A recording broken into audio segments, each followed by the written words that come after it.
Although Rick and Morty may seem like a silly show which occasionally gets a bit dark and depressing, this series goes much deeper than you may think, as many of its episodes contain hidden meanings that dive into deep philosophical ideas that make us question life itself, and can provide us with personal life lessons if we choose to pay enough attention. There's one episode in particular that really sticks out to me, an episode that made me reflect on my own life, as I believe that this episode contains countless deep truths to life itself, and it presents these truths to us viewers in a rather terrifying way. Let me explain while you sit back, grab a snack if you want, and enjoy.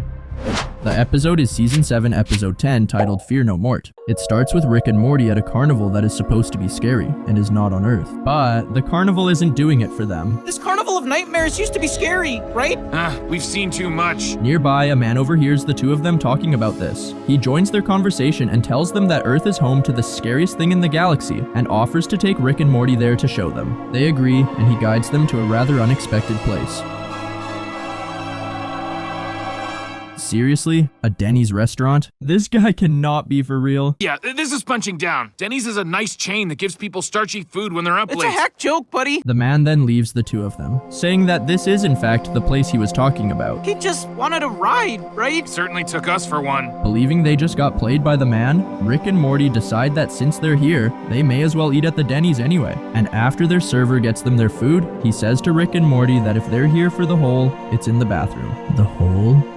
Well, Rick and Morty are just as curious as you and I and decide to go check it out. And this is what they find. A mysterious hole in the ground in a bathroom stall. Honestly, I wouldn't expect any less from a Denny's. Beside this hole is a TV which plays a recording of the same man from earlier, explaining what exactly the hole is. He explains that when you jump inside the hole, it manifests your greatest fear, and then you're supposed to conquer that fear and come out fearless. Morty seems to want to try going inside of the hole, but Rick doesn't and walks away, taking Morty with him. But curiosity gets the best of Morty, and he decides to run back to the hole and jumps in it anyway. While inside, Morty comes across plenty of terrifying monsters, and is left in fear and helpless. Luckily, Rick jumps in after him and comes to the rescue, and quickly they are able to leave the hole together. Right away, the two of them head home and go back to living their regular lives. These first few events of the episode surprisingly actually have some rather interesting lessons and meaning. When the man initially left Rick and Morty on their own, this caused the two of them to follow their own curiosity and eventually find the hole, without the man having to give them exact steps to do so. This is a good representation of how each of us should constantly have a curious mind, so we can discover new things within our own lives.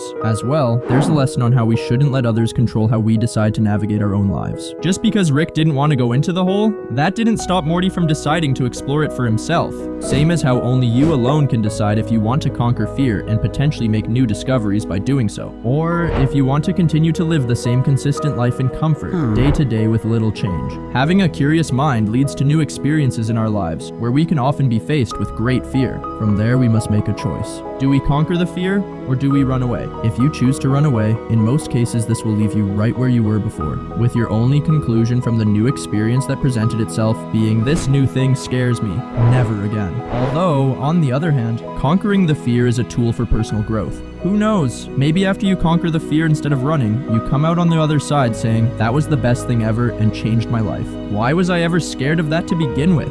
Rick and Morty chose to conquer their fear by jumping in the hole. So how exactly did doing so change them? And what exactly did they take from the experience? Man, we both get our pants! What a f***ing ride! Well, besides that, after leaving the hole, while at home, Rick's dead wife Diane falls through the roof with an alternate version of Rick, which vaporizes right in front of them. Keep in mind, Rick's wife Diane is supposed to be dead across infinity due to Rick's nemesis killing her in every reality. I cover all of this in another video of mine where I go over Rick's entire story, so feel free to check out that video after you finish this one. I'll leave a link in the description, as well as at the end of the video for you. Anyway, this makes Rick and Morty conclude that they in fact did not actually ever leave the hole, and that part of the hole is thinking that you left the hole, even if you haven't. This idea makes you view life as fake, and just an experience which is happening because of the hole, and therefore that means that you can now be fearless, just as the man promised in the videotape at the Denny's, because life has essentially lost its seriousness. Wait, are we sure this isn't like a double mislead? Considering what just happened, Rick doesn't think that it's a double mislead, and theorizes that they could still be in the hole because Morty's greatest fear is him getting back together with Diane and becoming happy once again, which would cause him to no longer need Morty in his life, and that this fear still needs to be conquered before they can leave the hole. What kind of back backhanded-ass theory is that? My greatest fear is you hooking up. You're right. We can't know for sure until I get more data. In order to further figure out the situation, Rick goes and gets ice cream with Morty, Beth, and Diane, which just leads to Rick having an argument with Diane and telling her that nothing she thinks matters actually matters, because she isn't real and only he and Morty are. Understandably, this annoys Diane and causes her to isolate herself from Rick. Things are already getting unsettling. Entering this hole in the first place is beginning to slowly dig into the two of them, and is causing depersonalization, which is when a person begins to detach from themselves or the world around them, and begins viewing it as not real. Just like how Rick now views Beth and Diane as not being real, as at this point in all honesty, both Rick and Morty can't say with 100% certainty if their current experience of life is real or not. Depersonalization can be a very terrifying thing in real life, and is something any one of us can experience. Whether it's caused by trauma, depression, mental health problems, or even a random crazy event that is beyond explanation which happened in our lives. However it may be caused, similar to Rick's case, it can lead to the person viewing their surroundings in a way where they may begin to start mistreating everyone and everything around them, all while only ever prioritizing themselves, and not worrying about any potential consequences. Although Rick's beginnings of depersonalization led to him mistreating Diane, at least it would seem that he hasn't fully fallen into the trap as of yet. Because after Diane chooses to isolate herself from him, Morty tells Rick his own theory as to what the meaning of the whole situation could be. He thinks that maybe Rick's greatest fear is getting a second chance with Diane and blowing it. After hearing Morty say this, Rick decides to somewhat snap back to reality, and makes Diane a robot to apologize and cheer her up while serving her breakfast. Clearly, Rick cares about her. He regrets his actions, and it doesn't matter to him if she truly is real or not. At the end of the day, whether she is real or just a fake manifestation from the whole, this is Rick's current life. A life with Diane. It doesn't matter how he got here, as this present moment is the most real thing there is. The past is but a memory, and he is here and now, in the present. Luckily, Diane accepts Rick's apology, and they begin spending time together once again, doing things like feeding ducks in a park and going to a bar together. It's just as if Diane was never even gone to begin with. Seems like losing me made you cooler. I should die more often. Throughout the series, Rick is usually a rather unhappy man, but now that he has Diane back, it would seem that that has finally changed. Although, an unexpected problem shows up, and this happiness might not last. Morty notices that Rick is beginning to look sick, and believes that the hole is feeding off of him. Him bringing this up to Rick causes an argument between the two of them, and Morty ends it with another theory of his regarding the hole. Here's one for you. I'm afraid of watching you die. I like that theory, Morty. So stop watching. Rick then ditches Morty and heads off on a date with Diane. While left alone in the garage, Morty begins speaking out loud to the hole, expecting an answer. He wants this all to end, but after receiving no answer, he decides to take action into his own hands and heads back to where it all started, at the Denny's. Here he comes across the same man from earlier. The man begins talking about how Rick is a very rare type of person, as he's afraid to be happy, and then tells Morty that he is dumb for not being scared to be happy, just the same as Rick. In the man's eyes, happiness is a trap, as it can never last forever. Let's say you meet the love of your life. Well, it's still gonna end. Think about this. Best case is that you die at the same time. Yikes. The man then explains to Morty that Rick will die in the hole before ever accepting happiness and conquering his fear of it, because Rick is an intelligent man who understands why happiness is a trap. Grandpa's gonna die. Wanna split some pancake puppies? No! Hearing all of this from the man makes the depersonalization begin to hit extra hard for Morty, but in a way that's almost more so freeing, rather than necessarily being a negative thing. As while back at home, Morty comes across his dad, who is scared because of a spider on the floor. So, Morty then decides to eat the spider in front of him. I mean, I guess being able to do that is pretty freeing, in its own way. When his dad reacts like this, the environment around them shakes, and Morty takes this as a sign from the whole that his biggest fear is not being accepted. So, Morty decides to go and try conquering a bunch of random fears of his, involving not being accepted, such as purposely getting himself made fun of at school, making himself fall on his face in front of strangers, and casting himself into a play which he has no clue what is even about. Each time Morty does these things, he gets a reaction from the whole. While on a date with Diane, Rick is also able to see this reaction from the whole which Morty is getting, and decides to go see what he's up to. At this point, Morty is performing in the play, and has decided to do his performance while not wearing any clothes. While doing so, he is starting to look sick, just like Rick. What's wrong with him? Why does he look sick? Because he's dying. Seeing the state which Morty is in causes Rick to conclude that he needs to get him out of the hole fast. So Rick tells Diane that if he does so, he might have to leave with Morty. Otherwise, he may kill him with his selfishness by staying with her. This causes Rick to conclude that he should prioritize valuing the person who is the most real to him. And he decides to get on stage with Morty to perform, while he himself is also not wearing any clothes. After conquering Morty's fear together with their performance, the two of them say this. How do you feel? Accepted. You? Pathetic, but happy? Finally, they then both exit the hole together. I see. So in the beginning, when that alternate version of Rick vaporized while hugging Diane, that was symbolism for Rick eventually having to let go of his attachment to her. Now that Rick and Morty are out of the hole, they have even more new lessons to take away. Lessons which apply to our lives as well. Despite the man at Denny's trying to purposely cause fear in Morty by talking about how happiness is a trap and saying how Rick will never make it out of the hole, Morty decided to pay little attention to all of it, as he wanted to continue his own personal journey of overcoming fear. During this journey, through his own depersonalization, he was able to stop letting others control his life so much, worried about whether they will accept him or not, and was able to find some freedom by simply stopping caring. Dad, it's not real. Neither are you. If that's true, then you deal with it! You know what? You're right. All of us can do the same. We don't have to value others' opinions regarding ourselves as much as we think we do. Because I mean, who is anyone else to judge you? No one else knows you as well as you know yourself. Besides maybe Facebook. So why let others decide how you live your life? And why give someone who doesn't respect you respect by essentially respecting their opinion by letting it change how you live? Although, just because I say you don't need to overly value people's opinions all the time, does not mean I am telling you to never listen to anyone's opinions at all, and to feel free to be a jerk. If someone says something negative to you, such as calling you a jerk, sometimes there can be a chance that they said it because you genuinely were being a jerk.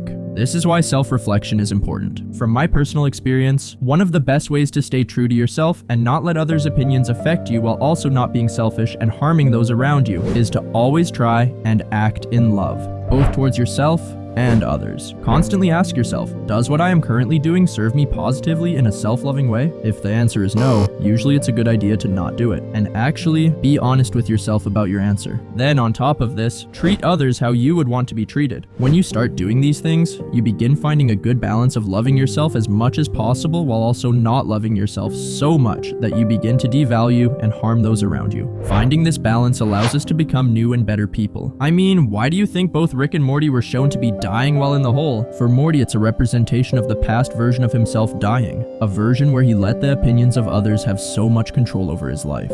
That's why, as he continued to conquer his fear of judgment, he continued to die more and more, as the old version of himself that was controlled by this fear started to disappear, and or die.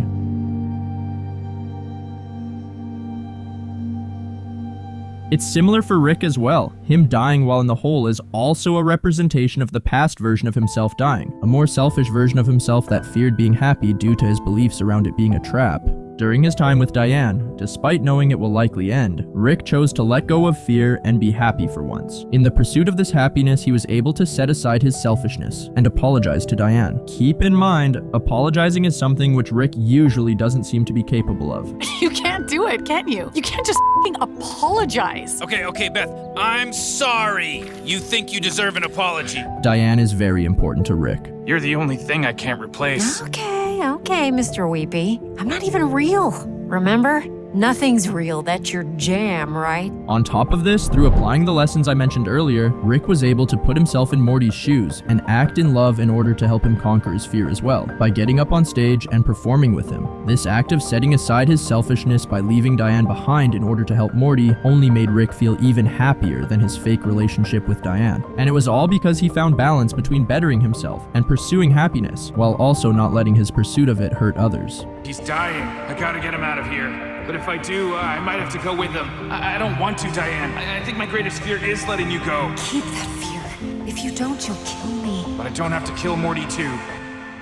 Goodbye, Diane. Rick and Morty have broken free from past fears and limitations. The old versions of themselves have metaphorically died and been reborn, with their rebirth being them exiting the hole. Just like a real-life human birth, when a baby exits the hole, Although after this rebirth, there's a problem, and things don't exactly seem to be ending in such a happy way. As soon as they are outside of the hole, Morty points out how Rick looks sad, and says that he's afraid of being responsible for Rick's sadness, therefore they may still be in the hole. Then Rick points out that he's afraid of Morty knowing anything before him, and yep, there's more fear to conquer, and this acknowledgement of potential fears causes them to go back to being in the hole. After getting out, once again, this cycle of ending up still being in it continues a good few times. After Morty gets mad and points out that he's afraid that they'll never get out of the hole because Rick will never admit that he's afraid, after Rick asks Morty if he's afraid of the hole itself, and $8 for a side of bacon? Are you kidding me? It's a symptom of a larger concern, Morty. If capitalism collapses... Are we done here?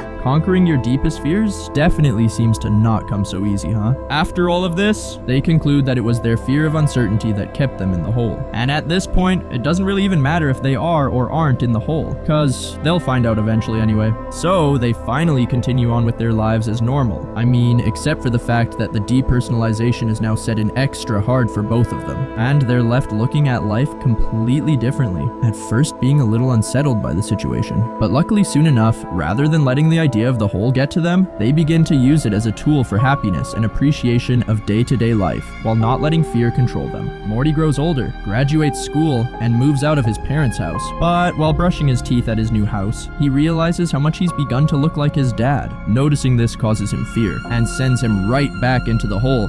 It doesn't end, does it? Maybe there's no way out. Maybe we were born here.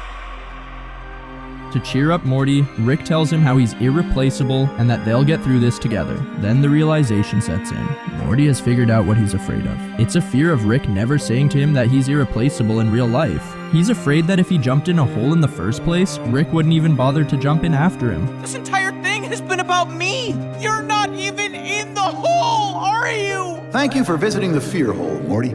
Your fear of relying on Rick has been delicious. Dear God! And Morty then wakes up in the hole, with Rick outside of it watching him. Wow. While supposedly finally out of the hole, Morty tells Rick that he should not go inside for himself, because Morty himself doesn't even know if he's out of the hole or not, and is very unsettled by this. Then the episode ends.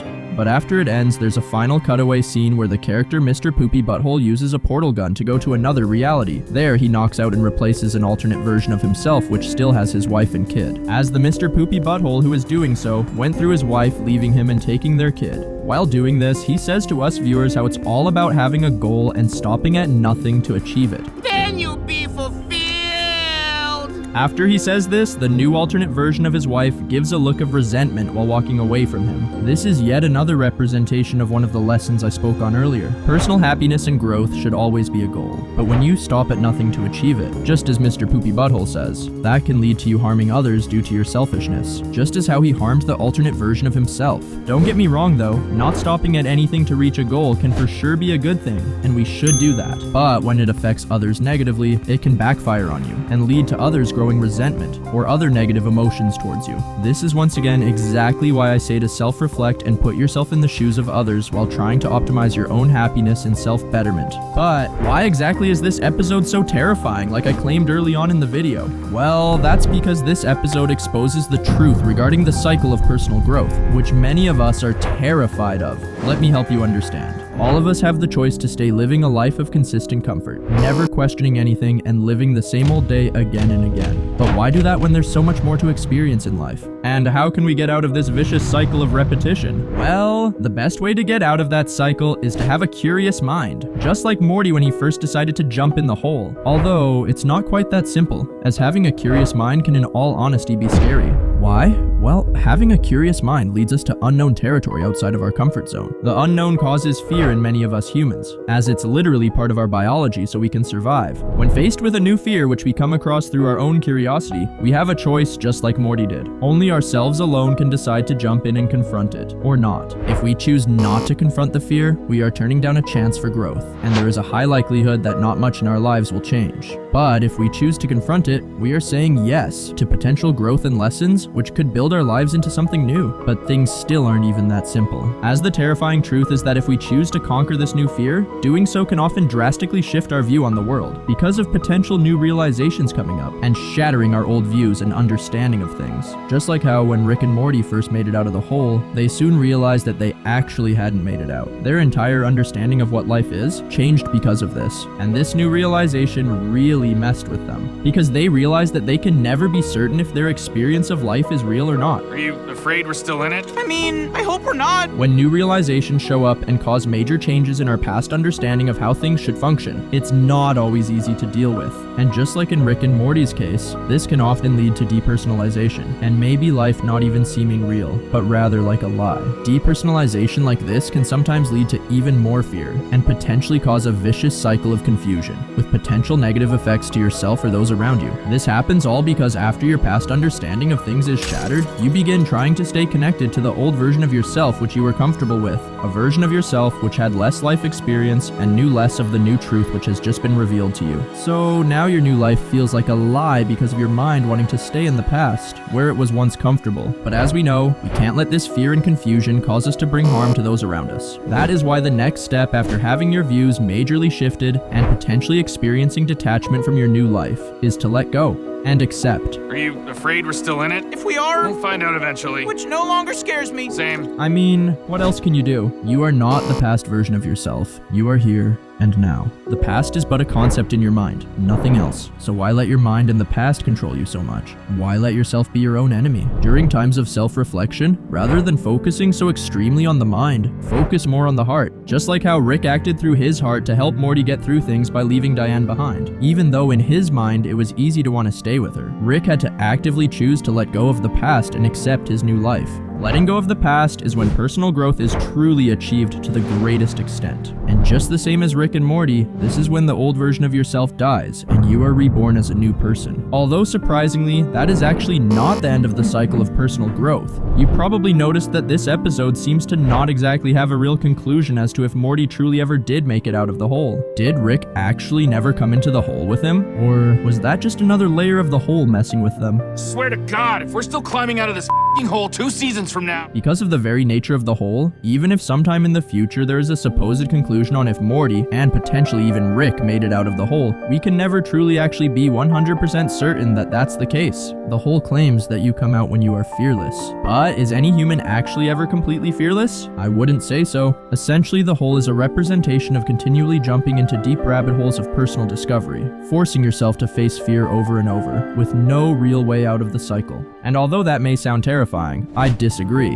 and more so say that it's just a representation of personal growth being a never-ending cycle. In our own lives, there is no conclusion to personal growth. After we conquer a fear and are reborn with new realizations, we go right back to where we started with a curious mind and the choice to repeat the cycle or not. Well, that honestly sounds rather nice to me in a lot of ways. But the thing is, often because of ever even having such a curious mind to begin with, most people that choose to jump in the hole in the first place will inevitably choose to do so again, due to an unending curious mind and want for growth. So now that I've said all this, is this episode actually all that terrifying then? Well, that's your choice as to whether it's terrifying or not. Are you afraid of a curious mind guiding you to lifelong growth and change? Fighting fear while being uncertain of how drastically your views and entire life could shift? Therefore, you'd rather never leave your comfort zone? Or do you want to experience more of what life has to offer? Who knows what amazing things you may find? At the end of the day, I can't force you to jump into the hole by choosing to have a curious mind and becoming stuck in the terrifying cycle of personal growth. But what I can say is, from my personal experience, the day I chose to jump into the hole and confront this terrifying idea of a lifelong cycle of facing fear and uncertainty was the day I found freedom. Due to me now knowing how scary things can actually get, day-to-day life feels a lot more calm. And from there on out, it's been easier to take life a lot less seriously, and even overall to just be happier. Why do you think I included elements of humor in what realistically is a rather serious video? It's because life honestly isn't that serious. It's about love, joy, and growth. It's only as serious and unenjoyable as you want it to be. So try and stop getting in your own head so much. When you jump in the hole, you realize that nothing is as deep as the hole itself. But that's just my experience, and I'm just some guy telling you that it's very worthwhile to jump into a metaphorical, never-ending fear hole. At the end of the day, who am I to tell you how things work or what decisions you should make, as only you can decide that for yourself. Whatever choice you make, I hope you at least choose to spread more love into the world. Everyone needs it. If you enjoyed this video, you'll probably enjoy my video which explains Rick's entire story. Or if you happen to enjoy the show Adventure Time, I have a video which dives very deep into the main character Finn's story. Both videos are on screen now. Even if you haven't seen all of Adventure Time, I definitely recommend watching that video. As well, be sure to like and subscribe for more content like this. Anyway, I love you. Have a good one.